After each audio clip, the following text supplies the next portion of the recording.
ZEE5 ಇರುವಾಗ ನೀವು ನಿಮ್ಮ ನೆಚ್ಚಿನ ಶೋಗಳನ್ನ ಎಂದಿಗೂ ಮಿಸ್ ಮಾಡಿಕೊಳ್ಳುವುದಿಲ್ಲ. ಅದು ಸಂಪೂರ್ಣ ಉಚಿತವಾಗಿ. ಬ್ರೋ, ಏನೇನೋ ಮಾತಾಡ್ಬೇಡ. ಲೈಫ್ ಹಾಳು ಮಾಡ್ಕೊಳ್ಳೋದ್ರ ಬಗ್ಗೆ ಏನಕ್ಕೆ ಹೇಳ್ತೀಯಾ? ದೀಪಿಕಾ ಇಲ್ಲ ಅಂದ್ರೆ ಇನ್ನೊಬ್ಳು. ಏಯ್ ಸುಮ್ನಿರೆ, ನಿನಗಿದೆಲ್ಲ ಅರ್ಥ ಆಗಲ್ಲ. ಯಾರನ್ನಾದ್ರೂ ಲವ್ ಮಾಡಿದ್ರೆ ಗೊತ್ತಾಗಿರೋದು ಆ ಫೀಲಿಂಗ್ ಹೇಗಿರುತ್ತೆ ಅಂತ.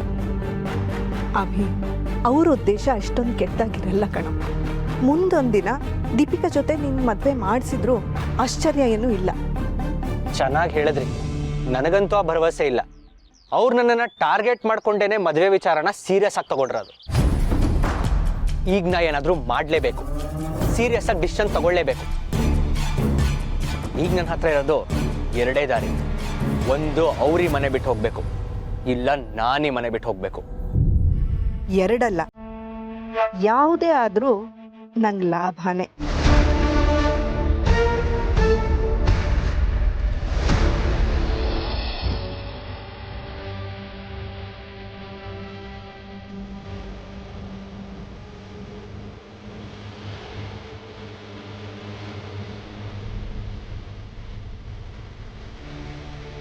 ನನ್ನ ಮಗಳಿಗೆ ಈ ಸಂಬಂಧದ ಬಗ್ಗೆ ಹೇಳಿದ ತಕ್ಷಣ ಶಿ ಸೆಡ್ ಓಕೆ.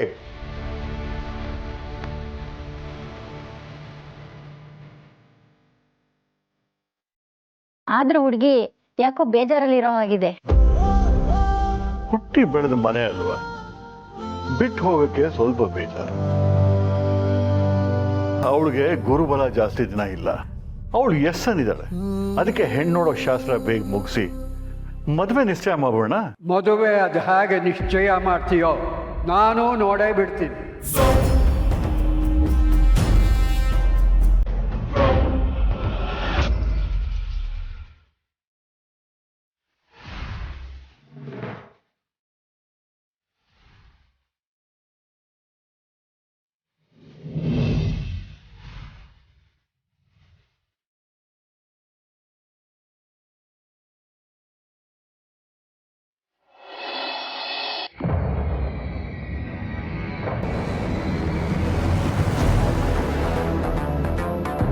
ರೀ, ನಿಮ್ಮನ್ನು ಯಾರೇ ಒಳಗೆ ಬಿಟ್ಟಿದ್ದು? ನನ್ನನ್ನು ಹೊರಗಡೆ ತಡೆಯೋ ಧೈರ್ಯ ಯಾರಿಗಿದೆ ಅಂತ ಮೊದಲು ಹೇಳು. ಆಮೇಲೆ ನನ್ನನ್ನು ಒಳಗೆ ಯಾರು ಬಿಟ್ಟರು ಅಂತ ಹೇಳ್ತೀನಿ. ನಿಮ್ಮ ಸೊಸೆಗೆ ಅವಮಾನ ಮಾಡಿದ ಸಾಲ್ದ ನಿಮಗೆ ಬೇರೆ ಮಂಗಳಾರತಿ ಮಾಡಿ ಕಳಿಸ್ಬೇಕಾ?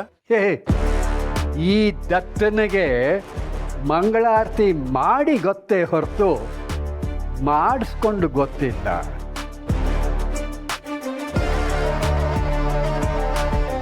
ಅಲ್ಲ, ನನ್ನ ಸೊಸೆಗೆ ಅವಮಾನ ಮಾಡಿದ್ದೀಯಲ್ಲ, ಎಷ್ಟು ಪೊಗರಿರಬೇಕು ನಿನಗೆ.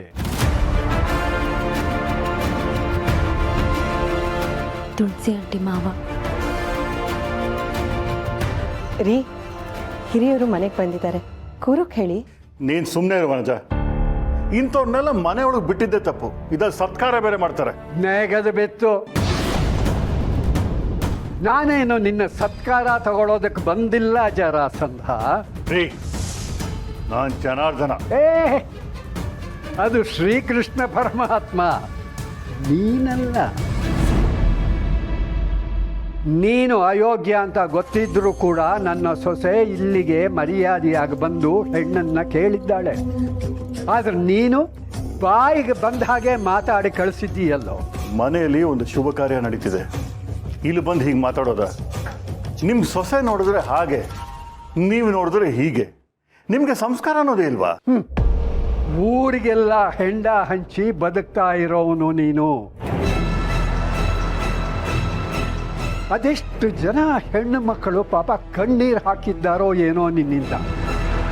ಅಂಥದ್ರಲ್ಲಿ ನೀನು ನನಗೆ ಸಂಸ್ಕಾರದ ಬಗ್ಗೆ ಹೇಳ್ತಾ ಇದ್ದೀಯಾ? ರೀ, ಅದು ನನ್ನ ಬಿಸ್ನೆಸ್. ಅದ್ರ ಬಗ್ಗೆ ಮಾತಾಡಿದ್ರೆ ಚೆನ್ನಾಗಿರಲ್ಲ. ಇವ್ರು ಯಾರು ಅಂತ ಗೊತ್ತಾಗ್ಲಿಲ್ಲ. ಅಯ್ಯೋ, ಯಾವನೋ ಮುದುಕಾರಿ, ತಲೆ ಕೆಟ್ಟಿರ್ಬೇಕು. ಒಳ್ಳೆ ಕಡೆ ಸಂಬಂಧ ಬಂದ್ರೆ ಹೀಗೆ ಬಂದು ಮುರಿಯೋದು. ಹೌದೌದು, ಮುರಿಯೋಕೆ ಕಾಯ್ತಾ ಇರೋನು ನಾನಲ್ಲ. ಒಂದು ಒಳ್ಳೆ ಸಂಬಂಧನ ಮುರಿದಿರೋನು ನೀನು ಕಣೋ.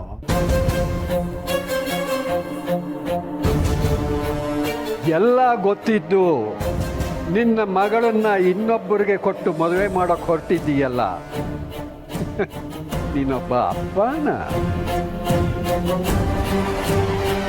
ಎಲ್ಲ ಗೊತ್ತಿದ್ದು ಅಂದ್ರೆ ರೀ, ಇವ್ರು ಏನೇನೋ ಹೇಳ್ತಾರೆ, ಅದನ್ನ ಕಿವಿಗೆ ಹಾಕೋಬೇಡಿ. ಅವ್ರು ಹೇಳೋದನ್ನ ಕೇಳಬೇಡಿ ಅಂತ ನಾನು ಹೇಳ್ತಾ ಇಲ್ಲ, ಆದರೆ ನಾನು ಹೇಳೋ ಮಾತು ಕೇಳಿ. ಇವರ ಮಗಳು ಒಬ್ಬ ಹುಡುಗನ್ನ ಇಷ್ಟಪಟ್ಟು ಅದು ಮದುವೆವರೆಗೂ ಹೋಗಿತ್ತು. ಆದರೆ ಮದುವೆ ದಿವಸ ಏನೋ ಸಮಸ್ಯೆಯಾಗಿ ಆ ಮದುವೆ ನಿಂತೋಯ್ತು. ರೀ, ಏನ್ರಿ ಮಾತಾಡ್ತಿದ್ದೀರಾ?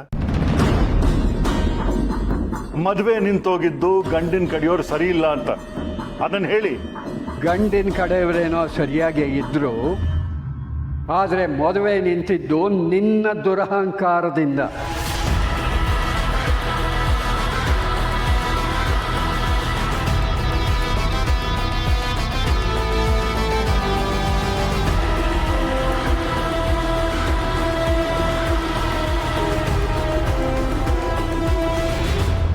ಮಾವ, ಅಮ್ಮನ ಜಾತಕನ ಯಾವ್ದಾದ್ರೂ ಒಳ್ಳೆ ಜ್ಯೋತಿಷಿ ಹತ್ರ ತೋರಿಸ್ಬೇಕು.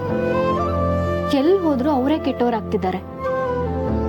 ಅಲ್ಲಿ ಸಮರ್ಥ್ ನಮ್ಮಮ್ಮ ಕೆಟ್ಟೋಳು ಅಂತಾರೆ, ಇಲ್ಲಿ ಜನಾರ್ದನ್ ಬೈತಾರೆ, ಮನೆಗೆ ಬಂದ್ರೆ ಅಭಿನೂ ಬೈತಾನೆ. ತುಳಸಿಯವರೇ, ನನಗೆ ಗೊತ್ತು ನಿಮಗೆ ತುಂಬ ಹರ್ಟ್ ಆಗಿದೆ ಅಂತ.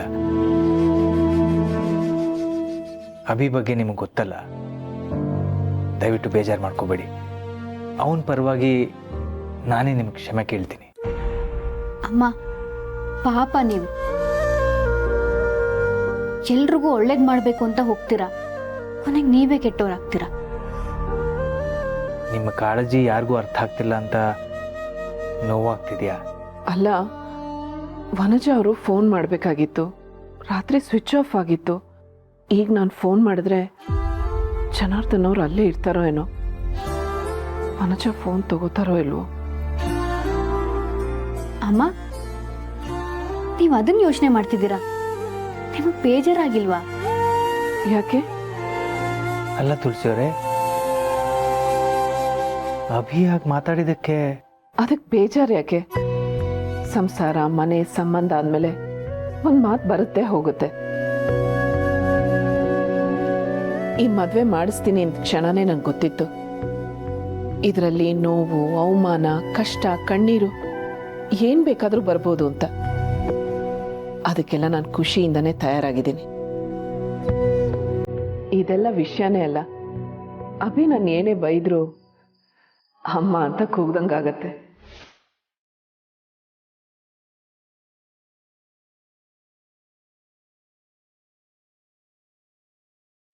ತುಂಬಾ ದೊಡ್ಡ ಮನಸ್ಸು ನಿಮ್ದು. ಜನಾರ್ದನ್ ಅವ್ರು ಇಲ್ಲ ಅಂದ್ರೆ ವನಜ ಅವ್ರ ಫೋನ್ ತಗೋತಾರೆ. ಒಂದ್ಸಲ ಮಾಡಿ ನೋಡ್ತೀನಿ. ZEE5 ಆಪ್ ಡೌನ್ಲೋಡ್ ಮಾಡಿ ಎಲ್ಲಾ ಸಂಚಿಕೆಗಳನ್ನು ಸಂಪೂರ್ಣ ಉಚಿತವಾಗಿ ನೋಡಿ.